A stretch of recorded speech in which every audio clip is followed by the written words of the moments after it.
Lundi 4 novembre 2024.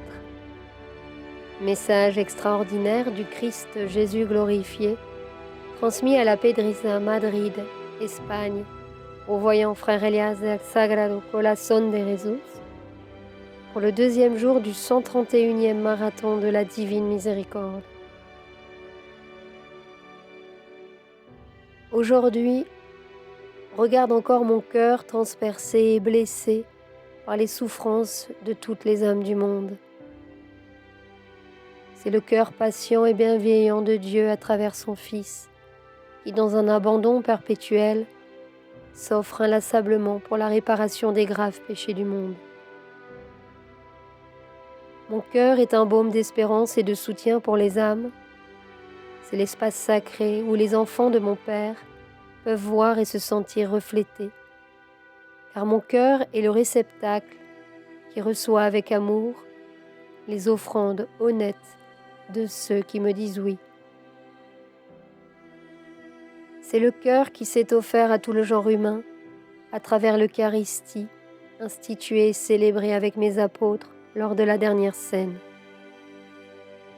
C'est le cœur qui, pour votre rédemption, a enduré les offenses les plus terribles et a souffert les martyrs les plus douloureux et les plus indescriptibles, pour que l'humanité d'aujourd'hui puisse être ici et que la planète ne disparaisse pas. Mais qui est capable de méditer cela à travers l'enseignement sacré du chemin de croix de votre Maître et Seigneur? Parce que dans chaque station douloureuse, vous trouverez l'enseignement et l'instruction dont vous avez besoin à chaque étape de la vie. J'ai laissé de nombreux enseignements à mes compagnons, de même qu'en ce moment, je laisse ces enseignements principalement à ceux qui ont décidé de me suivre dans la fidélité et la consécration, au-delà des circonstances de la vie. Parce que le plus important pour le Père est que ses enfants bien-aimés de la terre apprennent à grandir dans l'amour et à retirer d'eux-mêmes toute arrogance et tout orgueil, afin que la lumière de leur cœur ne soit pas obscurcie par la discorde et les conflits que vit tellement le monde et qu'il ne le supporte plus. Imitez mon cœur patient.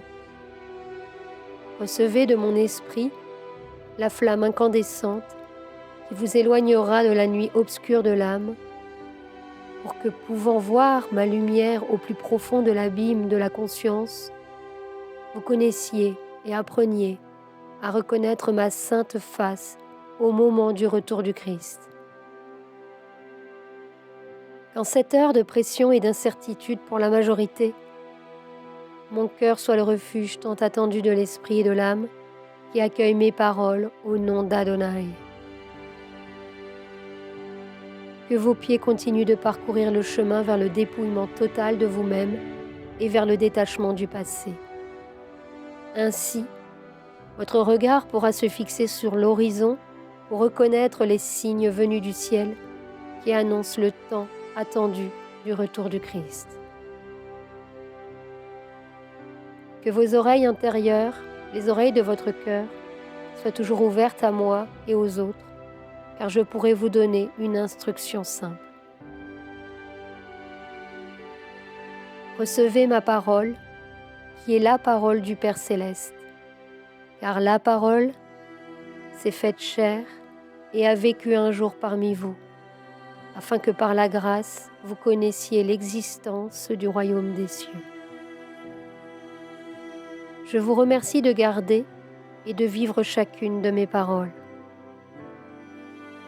Je remercie l'Espagne pour son accueil chaleureux et je prie pour ceux qui ont souffert de la catastrophe totale dans ce pays, béni par l'une des saintes les plus résignées et emblématiques de tous les temps, Sainte Thérèse de Jésus.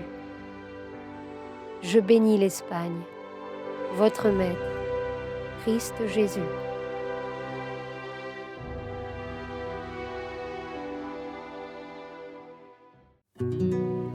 Sur la chaîne Telegram, suivons les messagers divins.